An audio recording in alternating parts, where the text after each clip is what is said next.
Yo, what's up? It's Miss Power with the final review for Module 1. I'll make 4 of these videos, one for each of the reviews, and we'll just go through it. Go team. Let's do it. Okay. Module 1, the first thing I asked you to do was simplify some expressions whenever I say this. And whenever I say this generically, it means put it into standard form, right? It means do all of the distribution. Multiply 4x times 5x, multiply 4x times 2. Same thing for -7 to these ones.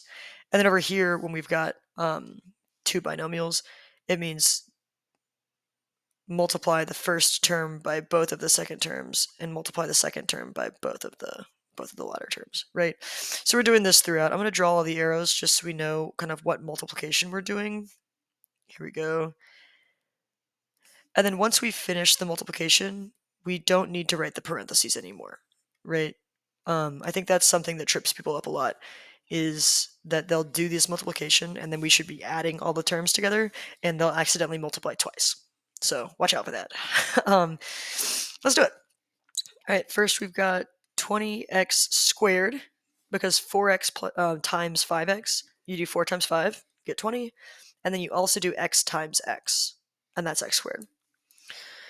And then added to 8x, 4x times 2.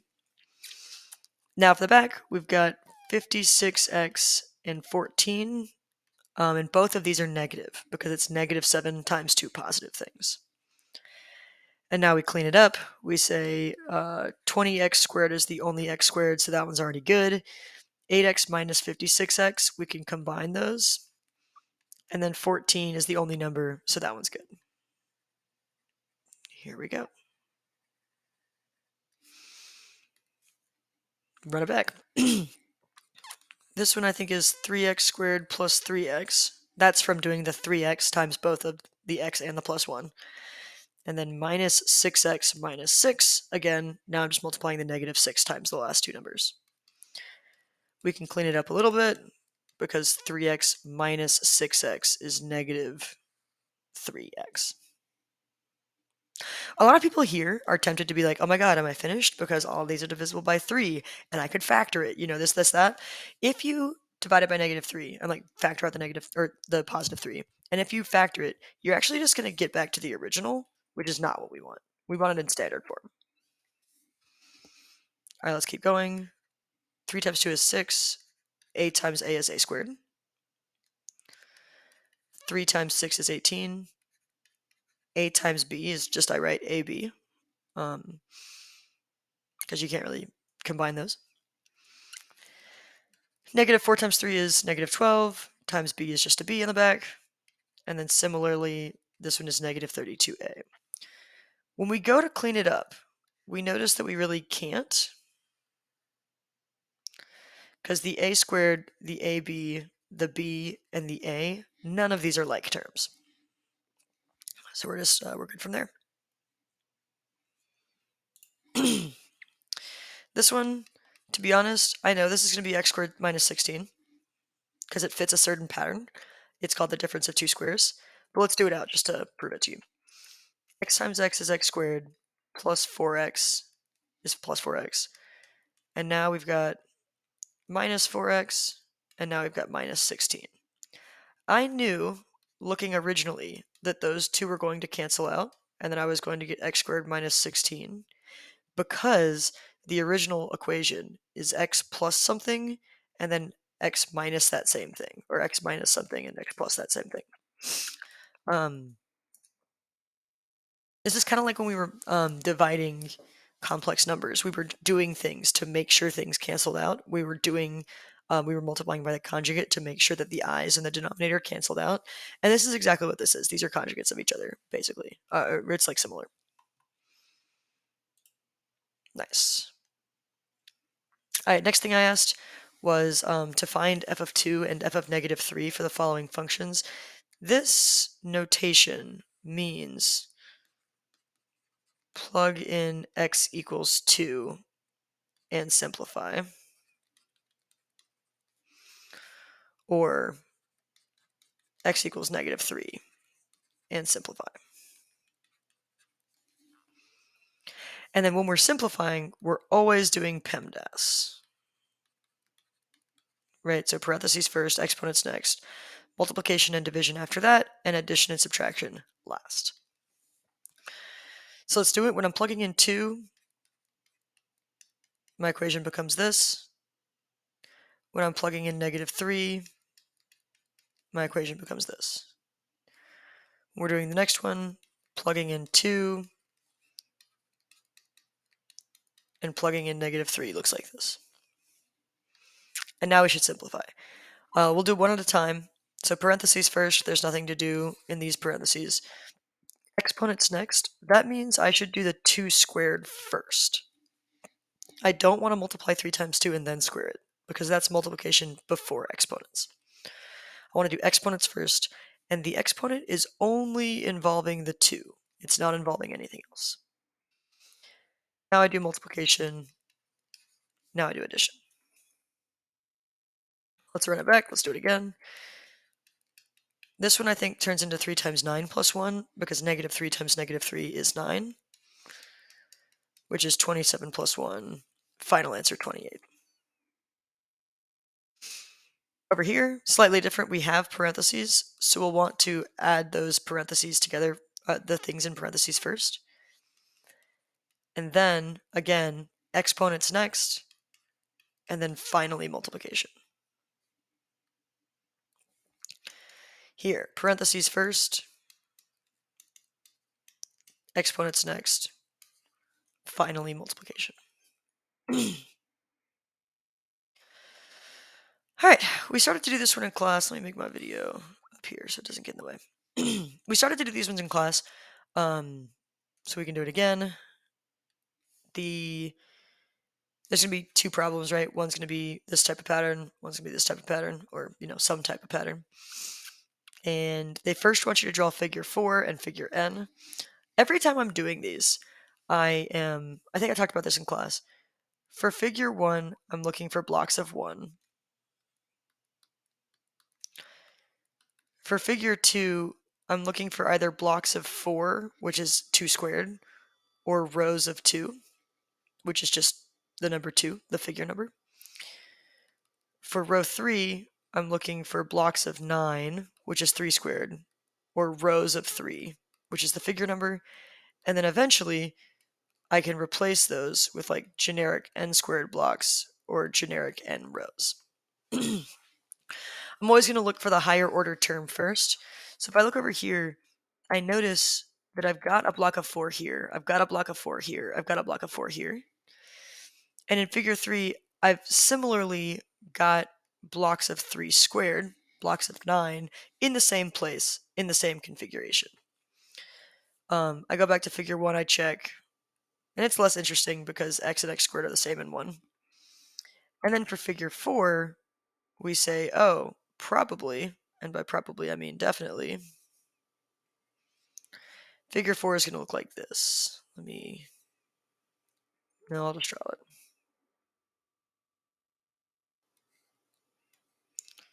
Doop, doop, doop, doop, doop, doop, doop, doop. Right? Where we've got, again, 3 blocks of 4 by 4, so 3 blocks of 16. And then figure N, I'm going to draw like this. Figure N is like the strategy, the plan, the recipe, the instruction manual, right? It's the generic form. It's the saying no matter what figure we're on, it's going to look like this, where you plug in your figure number for N. Cool. Now we can write this down. This was 3, this was 12, this was 27, this was 48, this was 75. And it's because, oh my god. Sorry, y'all. I know this because the explicit rule is when you add up the area inside figure N. So I think my explicit rule here is 3x squared because I basically have 3 n squareds. but they're asking for x's instead of n's for some reason. The recursive rule always starts with an anchor point. It's like, how many are in figure 1? Here it is. And then the f of x, so figure x, is always found by looking backwards to figure x minus 1, the one right beforehand, and then adding something to it. Right? Adding something to it. Turns out here that it is 6x minus 3. We figured that out a couple ways. Here's how I like to do it. Let's find the difference between all of these. So this is plus 9, this is plus 15. 48 minus 27 is 21. Going from 48 to 75 means you have to add 27. And then saying, oh, how are these changing between each other? Well, from 9 to 15, we added 6. From 15 to 21, we added 6. Get this, from 21 to 27, we added 6. This is where this 6 come from. That's the second difference. So second difference. And then this negative 3 number is how did you get to f of 0? So if we go back, if we like, I don't really know what these are and I don't really care.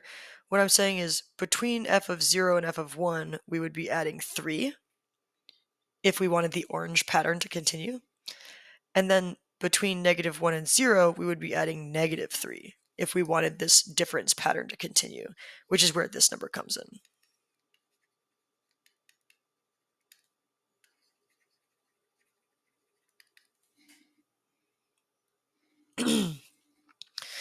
This is a quadratic pattern. And I noticed because there's x squareds or n squareds. And then the graph is just saying like, oh, this is 10, 20, 30, 40, 50. This is 1, 2, 3, 4. They just want you to graph this table. So 1, 3 would be about right here. 2, 12 would be about right here. 3, 27 would be about right here. 4, 48, 20, 48 would be about right here. And that is that for that. I'm done. Right? I'm actually not even connecting the dots because there's nothing in between these things. Let's try it again. Let me actually move this down so it's not so cramped. Oop.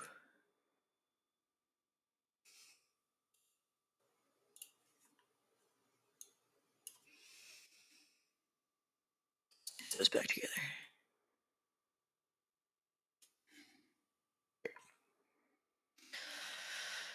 All right, one more time. One more time. Okay, we're again looking for, let me steal these. We're again looking for the puzzle pieces to kind of create what's going on in this pattern. I look for x squareds first. I don't see any. So now I look for the x rows. So I didn't see any of these. And I notice here I've got a row of 2 and a row of 2 and a row of 2 in the same way that I've got a row of 3 here, a row of 3 here, and a row of 3 here. In the same way that I've got 3 rows of 1. And then kind of in the middle here is just a lone extra block. And I'm not getting a bigger center every time. The center is just staying one block the entire time. So for figure N, I think this is going to, or sorry, for figure 4, I think it'll look like this, where there's like 4 on top, 4 to the side, 4 on the bottom. And then for figure N,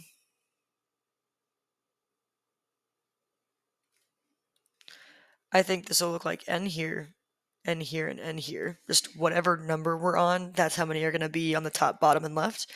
And then in the middle will simply just be 1 every single time, just like it was here, just like it was in figure 1, 2, and 3.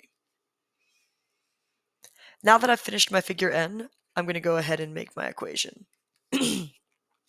So explicit rule is basically the equation for figure X. So just replace all the n's with x's. There's 3 n's, so my equation should have 3 at the variable, and then there's 1 leftover block, so it should be plus 1. My recursive rule is f of 1 is 4, because that's where I started. And to get to f of x, I start at the one beforehand. And it turns out that I just add 3 every time. I'm just like adding this top one, this left one, and this bottom one. Just like building and building and building. We can see that here when we start to count, right? When we start to count how many blocks are in each of these. And then we can also kind of see it in our graph whenever we end up graphing these. So 2, 3, 4. 1 is 4, 2 is 7, 3 is 10, 4 is 15. This is going to look like a straight line because it is, in fact, linear. I notice it's linear. I like to look at the equations when I do these. I look at the explicit rule and I say, oh, it's y equals mx plus b. That's a straight line. That's linear.